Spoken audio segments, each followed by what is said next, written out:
আমি স্পষ্টভাবে জনাব নাহিদকে একটা কথা বলতে চাই, এই সরকারকে বিএনপি কি অবৈধ বলেছে? এই সরকারকে প্রথম দিন থেকে অবৈধ বলছে। আমি নামটা বলি, জনাব ফরহাদ মজহার স্পষ্টভাবে প্রতিদিন বলছেন, এখনো বলছেন বাংলাদেশের এই সরকার অবৈধ। এই ন্যারেটিভ ভারতে গেছে জনাব ফরহাদ মজহারের কারণে।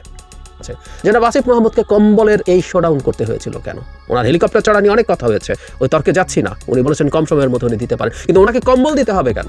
গরিবের কাছে, শীতার্তদের কাছে কম্বল পৌঁছানো হলো কারণ ক্ষমতা চেয়ারের মধ্যে কোথাও একটা কিছু আছে যে অন্য সবাইকে বোকা মনে হয়।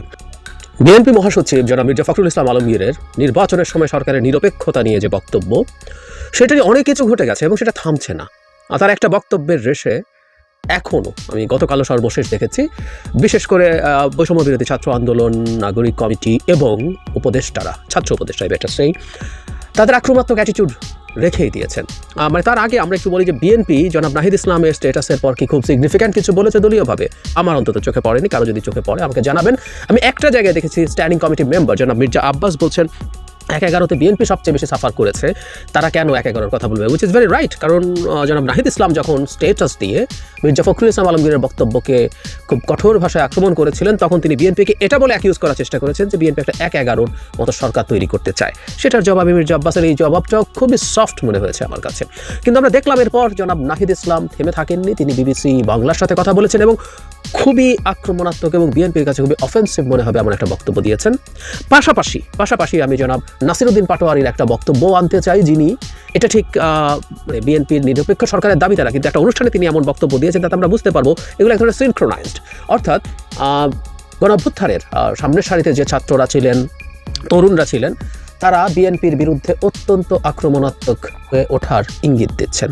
এখন এটা নিয়ে আমাদের ভবিষ্যতে কি অপেক্ষা করছে সেটা বলবো। আমার মূল আলোচনার জায়গা জনাব নাহিদ ইসলামের বক্তব্য, সেটা আসবো। তার আগে জনাব পাটোয়ারি কি বলেছে সেটা আমি একটু পড়তে চাই। সবাইকে গণপরিষদ নির্বাচনের জন্য প্রস্তুতি নেওয়ার আহ্বান জানিয়েছেন জাতীয় নাগরিক কমিটির আহ্বায়ক নাসিরউদ্দিন পাটোয়ারি। ৭২-এর সংবিধানকে মুজিববাদী একদলীয় সংবিধান আখ্যা দিয়ে তিনি বলেন, এই সংবিধান থেকে বের হয়ে বহুদলীয় সংবিধান রচনার দিকে আমাদের অগ্রসর হতে হবে। বিচার ও সংস্কারের প্রক্রিয়ায় কেউ বাধা সৃষ্টি করতে চায়, দেশীয় আন্তর্জাতিক কোনো ষড়যন্ত্র করতে চায়, সবাই মাঠে প্রস্তুত থাকবেন। রক্ত আমরা দিয়েছি, আরও দেব রক্ত। বাংলাদেশের যাত্রা অব্যাহত থাকবে ইনশাআল্লাহ। তিনি একটা প্রোগ্রামে কথাগুলো বলছেন। এরপর উনি বলছেন, রাজনৈতিক দলগুলোর প্রজ্ঞা, রাজনৈতিক লড়াই ও দীর্ঘ ত্যাগ তিতিক্ষাকে আমরা সম্মান করি, কিন্তু সেই মর্যাদা সম্মানের আসনে যদি তারা প্রতিষ্ঠিত হতে চায়, গত ৫৩ বছরে সেই সব প্রতিষ্ঠান ধ্বংস করা, আমাদের করের টাকা বিদেশে পাঠিয়ে দেওয়া এবং আমাদের প্রিয় মাতৃভূমিকে নিয়ে বিদেশি শক্তিগুলোর খেলাধুলা প্রতিহত করতে চাইলে আমাদের একটি বহুদলীয় সংবিধান প্রয়োজন। সংবিধানের বাঘ ও বাঘিনীর ২৪-এর বাঘ ও বাঘিনীর হাত ধরেই সেই নতুন যাত্রা ও সূর্যোদয় হবে। ৭২-এর সংবিধান, মুজিববাদী একদলীয় সংবিধান, এগুলো খুবই বাজে ধরনের রেটরিক। মানে আমি যেটা এক্সপেক্ট করি, আমি বহুবার বলেছি, এই দলটা যেটা হতে যাচ্ছে, এই দলের পেছনে যারা কাজ করছেন, দল তৈরি করতে যারা কাজ করছেন, তাদের বিএনপি আওয়ামী লীগের মতো রেটরিক ব্যবহার করা উচিত হবে না। তারা তাদের ভিন্নতা দেখাতে হবে। ৭২-এর সংবিধানের প্রবলেম আছে। একদলীয় সংবিধান হয়েছে মুজিব যখন বাকশাল করেছে, তার আগে যে সংবিধান ছিল বা যে সংবিধান এখনও বাংলাদেশে আছে, এটা বহুদলীয় সংবিধান না, বহুদলীয় গণতন্ত্রের পক্ষে না। খুবই ক্লিশে, খুবই উদ্ভট অভিযোগ। এসব করে তারা তাদের ক্রেডিবিলিটি আসলে শুধু হারাবেন। আমি যেন পাটোয়ারিকে খেয়াল করছি, তার বক্তব্য তিনি ক্রমাগত এমনভাবে দিচ্ছেন যেটা আসলে দিনের শেষে জানি না তাদের সংগঠনের জন্য কতটা ভালো হয়, সেটা তারাই বুঝবেন। কিন্তু আমি ব্যক্তিগতভাবে মনে করি এটা তাদের সংগঠনের ইমেজ নষ্ট করে। এবং রক্ত দিয়েছি তো আরও দেব রক্ত, মানে এই যে আমি এই জায়গাটাই পিক করতে চেয়েছি, কিন্তু উনি একটা কঠোর হুমকি, এটাও রেটরিক, আমরা পলিটিক্সের মাঠে রেটরিক হয়, কিন্তু এখন রক্ত দেওয়ার প্রশ্ন আসছে, কারণ পরবর্তীতে খুব ক্লিয়ারলি আছে যে এটা বিএনপিকে ইন্ডিকেট করে কথা বলেছেন, আর সেই পরিস্থিতিতে রক্তাক্ত পরিস্থিতি তৈরি হতে পারে। আমি এটাকে মেলাবো বেশ কয়েক সপ্তাহ আগে যারা মাহফুজ আলম একটা স্ট্যাটাস দিয়েছেন, যেখানে এরকম একটা রক্তাক্ত লড়াইয়ের ইঙ্গিত উনি দিচ্ছিলেন।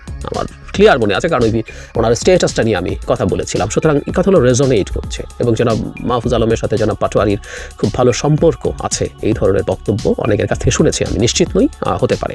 যাই হোক, আমরা দেখছি যে এই একই ধরনের বক্তব্য এখন মাঠে আনা হচ্ছে, কিন্তু এগুলো প্রত্যেকটা উস্কানির মতো শোনাবে আমাদের কাছে নিশ্চয়ই। এবার আসি জনাব নাহিদ ইসলামের বক্তব্যে। তিনি গতকাল বিবিসি বাংলার সাথে কথা বলেছেন এবং বিএনপি সেই বক্তব্য জনাব মির্জা ফখরুল ইসলাম আলমগীর যেটা বলছেন সেটা।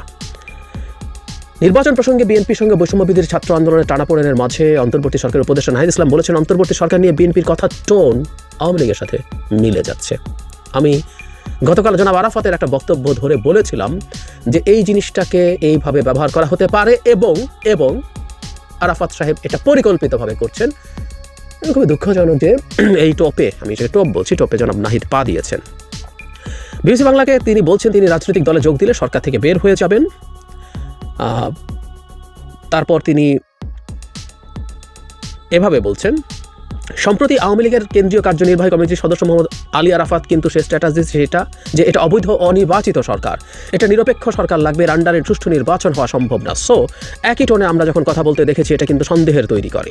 অনির্বাচিত অসাংবিধানিক সরকার হিসাবে উল্লেখ করে সরকারের অধীনে নির্বাচন হবে না, পরবর্তী নির্বাচন একটি নতুন তত্ত্বাবধায়ক সরকারের অধীনে হবে, এটা যেহেতু বলছে, তখন জনাব নাহিদ বলছেন আমি মনে করি না যে এটা তারা মানে বিএনপি উদ্দেশ্য থেকে বলছে, কিন্তু তাদের কথার টোনটা কিন্তু আওয়ামী লীগের সেই টোনের সাথে মিলে যাচ্ছে।